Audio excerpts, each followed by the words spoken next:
అన్న నమస్తే. నమస్తే. నేను వెల్కమ్ ప్రజని. నా పేరు బి విజయ్ సాగర్. మీరు అన్నాజీ క్యాబేజ్ అనే వెరైటీ వేశారు. ఎలా వచ్చిందన్న పంట? మీ పేరు చెప్పండి అన్న. చంద్రం. ఏ ఊరు మీది? చేపర్తి.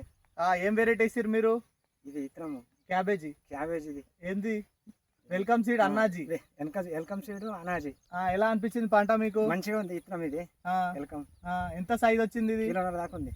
గడ్డ ఎట్లా రౌండ్ ఉందా? ఎట్లా ఉంది? రౌండ్ ఉంది. మీదికి మంచిగా కనపడుతుంది. కొడతాను కూడా దూరంకేం చూసినా గడ్డ అనేది కనపడుతుంది. మంచిగా ఉందా వెరైటీ? మంచిగా ఉంది. వేరే సీడ్ తిని ఎట్లా అనిపించింది ఇది? అది ఎట్లా నడమ వస్తుంది. బాగుంది. అంటే ఆకులు మీదికి వచ్చి మంచిగా గడ్డ అనేది దూరంకి చూసినా మంచిగా కనబడుతుంది. అది వెరైటీ ఆకులు కప్పుకోవడం వల్ల ఈసారి ఏర్పడతలేదు.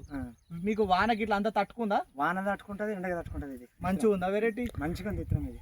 ఓకే, మీ తోట రైతులకు ఏమని చెప్తారు దీని గురించి? చెప్తున్నాం, మేమైతే మంచిగానే ఉందని చెప్తాం. Okay okay. ఇప్పుడు గడ్డ గట్టిగా ఉందా? గట్టిగా ఉంటది. ఇది గట్టిగా ఉందా? గట్టిగా ఉంది. ఓవరాల్ గా అంతా గడ్డ సమానంగా ఉందా? సమానమే వస్తుంది. సమానంగా ఉంది. మంచిగా గడ్డ అనేది మంచిగా కేజీ నుంచి వెళ్ళి కేజీన్నర ఉంది. ఎంత ఉంది సైజు? కేజీన్నర, కిలోన్నర దాకా ఉంటుంది. కిలోన్నర దాకా ఉందా? నీకు మార్కెట్ ఎంత రేటు పోతుంది? 10 రూపాయలు, 15 రూపాయలు. Okay okay. ఇప్పుడు వాతావరణం బట్టి కొంచెం తక్కువ పోతుంది రేటు. అయినా కానీ నీకు ఓవరాల్ గా పంట అయితే మంచిగా అనిపించింది. మంచిగా ఉంది పంట. మంచిగా ఉందా? ఓకే, మీ తోట రైతులకు కూడా చెప్పండి. ఏం సీడ్ ఇది? Welcome seed. Welcome seed. ఏం సీడ్? అన్నాజీ.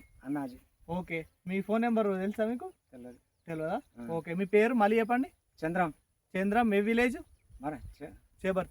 చేపర్తి. మండల్ మర్కు, జిల్లా సిద్దిపేట. సిద్దిపేట. ఏం సీడ్ ఇది? Welcome welcome అన్నాజీ. అన్నాజీ. Okay, thank you.